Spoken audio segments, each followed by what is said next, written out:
اس موجودہ نسل کی حالت کو دیکھیں ہم، دین کے بغیر زندگی اور اس پر راضی بھی ہیں. یہ اس وجہ سے ہے کہ دین کی حکمتیں معلوم نہیں ان کو. یہ سمجھتے ہیں کہ دین کے بغیر بھی زندگی تو زندگی ہے، دین ہو تو بھی زندگی ہے، دین نہ ہو تو بھی زندگی ہے. یہ دین اور بے دینی کو گرمی اور سردی کی طرح سمجھتے ہیں کہ گرمی ہو تو بھی ہم ہی ہیں، سردی ہو تو بھی ہم ہی ہیں. یہ دین کو موسم کی طرح سمجھتے ہیں کہ جیسا موسم ہو بالآخر ہم تو اپنی زندگی گزار رہے ہیں. معلوم نہیں ان کو کہ نہ، دین کے سائے میں اور زندگی ہوتی ہے اور دین سے باہر اور زندگی ہوتی ہے. دین کے سائے میں انسان کی شخصیت کچھ اور ہوتی ہے اور دین کے بغیر انسان کی شخصیت کچھ اور ہوتی ہے. دین کے تحت انسان کی عاقبت کچھ اور ہوتی ہے اور دین کے بغیر انسان کی عاقبت کچھ اور ہوتی ہے. دین اپنی حکمتوں کے ساتھ زندہ دین ہوتا ہے اور زندہ دین زندہ انسان کی تربیت کرتا ہے، زندہ امت تشکیل دیتا ہے، زندہ امت تربیت کرتا ہے. زندہ دین. ہر گھر کے اندر بچوں کی تمنا ہوتی ہے کہ ہمیں خدا بچہ دے.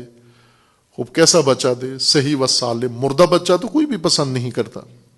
ہو جاتا ہے بعض گھروں کے اندر بے احتیاطی کی وجہ سے، بیماری کی بنا پر یا کسی اور موروثی عامل کی وجہ سے جو بچہ پیدا ہوتا ہے وہ مرا ہوا ہوتا ہے. اس پر تو کوئی بھی خوش نہیں ہوتا بلکہ سوگ مناتے ہیں. مردہ بچے کی پیدائش خوش نہیں ہوتے کہ بچہ ہے، مردہ پیدا ہو یا زندہ پیدا ہو. نہ، بچہ اولاد وہ ہے جو زندہ پیدا ہو، حی ہو، صحیح ہو اور سالم ہو.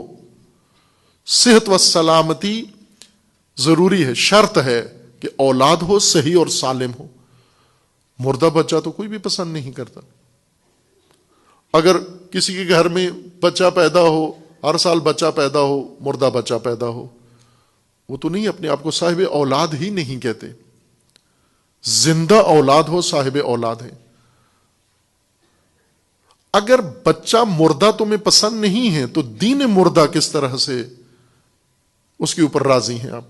مردہ اولاد پہ راضی نہیں ہیں آپ. مردہ چیز جیسے پتلے ہیں، آج کل بازاروں میں، مارکیٹوں میں، خصوصاً لباس فروخت کرنے والی دکانوں کے اوپر پتلے رکھے ہوئے ہیں انسانی، زنانہ اور مردانہ، اور انہیں کپڑے پہنا کر سجایا گیا ہے. اور وہ ڈھانچے انسانی ہیں، انسان جیسے ڈھانچہ ہے لیکن بہرو پتلا ہے. وہ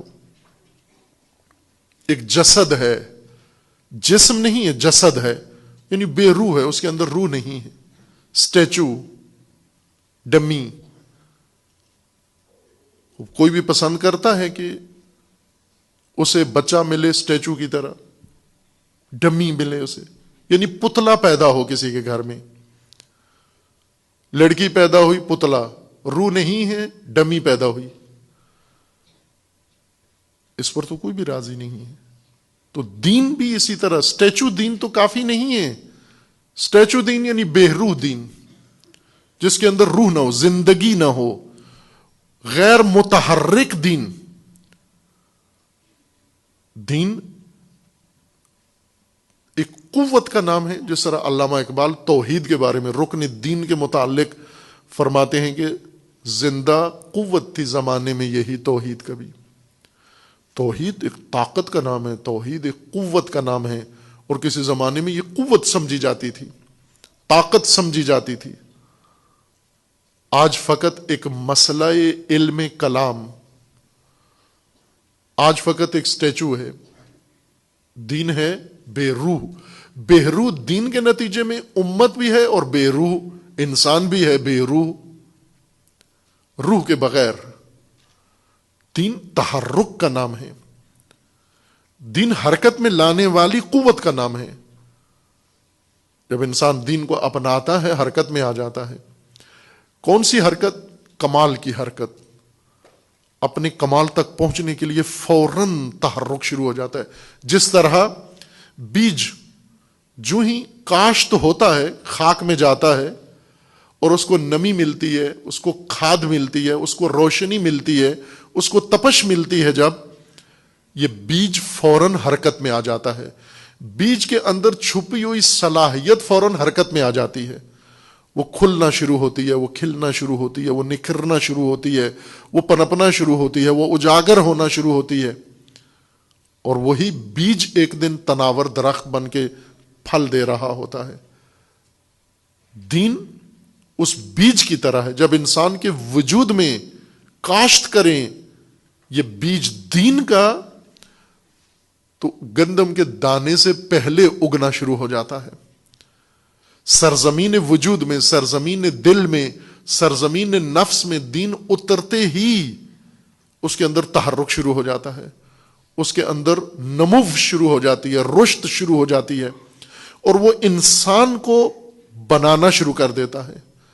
انسان کی نشو و نما کا آغاز ہو جاتا ہے، اور دین آتے ہی انسان کی شخصیت پروان چڑھتی ہے، پرورش پیدا کرتی ہے. یہ دین کی خاصیت ہے. ورنہ اگر دین آ بھی گیا، دین انسان نے اپنا لیا، لیکن رشد نہیں ہے، نمو نہیں ہے، ارتقاء نہیں ہے، تکامل نہیں ہے. نہ فرد جہاں ہے، مثلا جیسے کوئی غیر مسلم مسلمان ہو جائے، کیسے مسلمان ہوتا ہے؟ کلمہ پڑھیں، آپ کہیں لا الہ الا اللہ، وہ زبان سے ایک تلفظ کر دیتا ہے لا الہ الا اللہ محمد الرسول اللہ صلی اللہ علیہ وآلہ وسلم، تم مسلمان ہو گئے، ٹھیک ہے اب جاؤ. وہ بیٹھ کے سوچتا ہے کہ فرق کیا پڑا، میں تو وہی ہوں. اس تلفظ سے پہلے میری وہی شخصیت تھی، تلفظ کے بعد بھی میں وہی ہوں. تلفظ سے پہلے میرے اخلاق وہی تھے، اس تلفظ کے بعد بھی میرے وہی اخلاق ہیں. اس تلفظ سے پہلے میری سوچ یہی تھی، اب تلفظ کر لیا پڑھ کے لا الہ تو بھی میں وہی ہوں. کیا فرق کیا پڑا اس سے؟ صرف ایک جملے کا فرق پڑا. یعنی اسلام اور کفر میں یہی فرق ہے، ایک تلفظ کا فرق ہے.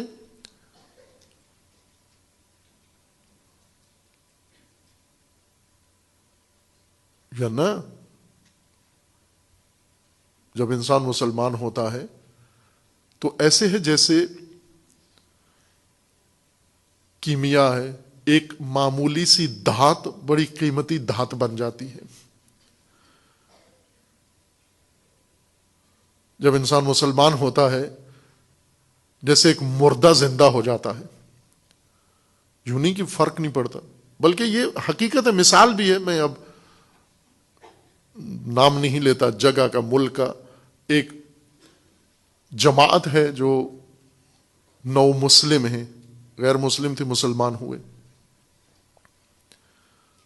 اور وہ شخصیت جس نے پہلے یہ ارادہ کیا کہ مجھے مسلمان ہو جانا چاہیے، ان کی اپنی زبانی انہوں نے یہ بات بتائی، مجھے خود بتائی، ان سے کسی واسطے کے بغیر سنی ہوئی بات ہے.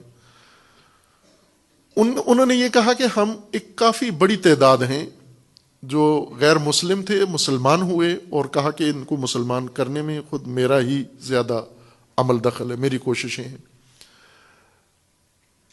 اور کہا جب ہم مسلمان ہوئے، مسلمان ہو کے جماعت مسلمین میں آئے، ان کے ساتھ اٹھنا بیٹھنا شروع کیا، تو ہمیں احساس ہوا کہ فرق تو کوئی بھی نہیں پڑا، صرف تصور بدل گیا ہے، باقی سب کچھ ویسے ہی ہے. ہم جیسے ادھر تھے غیر مسلم تھے، ویسے ہی مسلم ہو کر بھی بالکل وہی ہیں، کوئی فرق نہیں پڑا. ہمیں محسوس ہو رہا تھا اپنے وجود کے اندر کہ فرق تو کوئی بھی نہیں پڑا.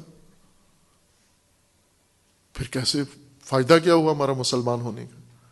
کہا اس چیز نے مجھے شک میں ڈال دیا، تردید میں ڈال دیا کہ فرق پڑنا چاہیے تھا، ہماری شخصیتوں میں فرق پڑنا چاہیے تھا، ہمارے کردار کیریکٹر میں فرق پڑنا چاہیے تھا. یہاں تو فقط ایک تلفظ ہوا اور باقی سب کچھ تائید و تصدیق ہو گیا.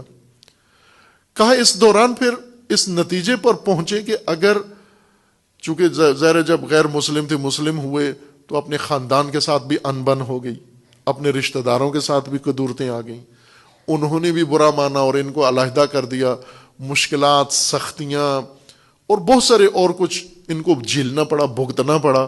تو کہا کہ مفت میں اتنا درد سر کیوں مول لے لیا ہم نے؟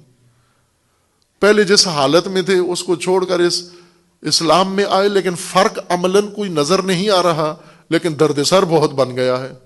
تو یہ اتنا درد سر تو بنتا نہیں ہے کہ مفت میں انسان مول لے لے، یا تو کچھ محسوس ہوتا کہ فرق پڑ گیا ہے۔ کہا اسی اسنا میں جا رہے تھے کہ کسی نے ہمیں، چونکہ مختلف علماء کے پاس جاتے تھے، مختلف طبقات کے پاس جاتے تھے، تسلی تشفی نہیں ہوتی تھی، اور انہیں یہ تھا کہ یہ کہیں واپس نہ پلٹ جائیں، اپنے سابقہ مذہب پہ نہ پلٹ جائیں۔ وہ زور لگاتے تھے انہیں مسلمان ہی رکھیں، اور یہ سوالات کے ذریعے سے ان سے پوچھتے تھے کہ بالآخر کوئی عملی نتیجہ نکلنا چاہیے ہمارے مسلمان ہونے کا۔ کہا اسی دوران ہم نے یہ ٹھان لی کہ ہم واپس جاتے ہیں اسی اپنے قوم قبیلے میں، ان سے معذرت کرتے ہیں، کہتے ہیں غلطی ہو گئی ہم سے، وہ جذبات میں آ گئے تھے، ہم مسلمان ہو گئے، ہم واپس آتے ہیں اور دوبارہ آپ کے ہی معبد میں اور آپ کے طریقہ کار پر عمل کرتے ہیں۔ کہ اسی اسنا میں کسی نے ہمیں کوئی کلپ دے دیا، کوئی دین کا فلسفہ بتا دیا، کوئی اسلام کی حقانیت کا کوئی مواد دیا ہمیں۔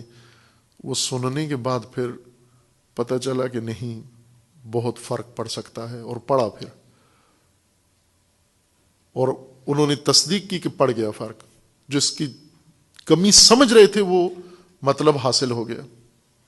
ورنہ پہلے ایسے لگ رہا تھا کہ ہم نے ویسے اپنے لیے ایک مصیبت مول لے لی ہے۔ اب جی کرتا ہے کہ نہ، اب جتنے مصائب آئیں ہمارے اوپر ہمیں اور زیادہ لذت محسوس ہوتی ہے۔ کیوں کہ جس کی خاطر یہ مصائب ہیں وہ بہت لذیذ راستہ ہے، وہ دین، وہ راستہ حق راستہ ہے، اس راہ پر جو کچھ ہونا ہے ہو جائے۔ اب پرواہ نہیں ہے، اب ہم بھوکے ہوں، اب ہم پیاسے ہوں، اب ہم پر مصیبتیں ڈھہ جائیں، کوئی پرواہ نہیں ہے۔ اب یہ واقعی مثال دی ہے میں نے، فرضی نہیں ہے۔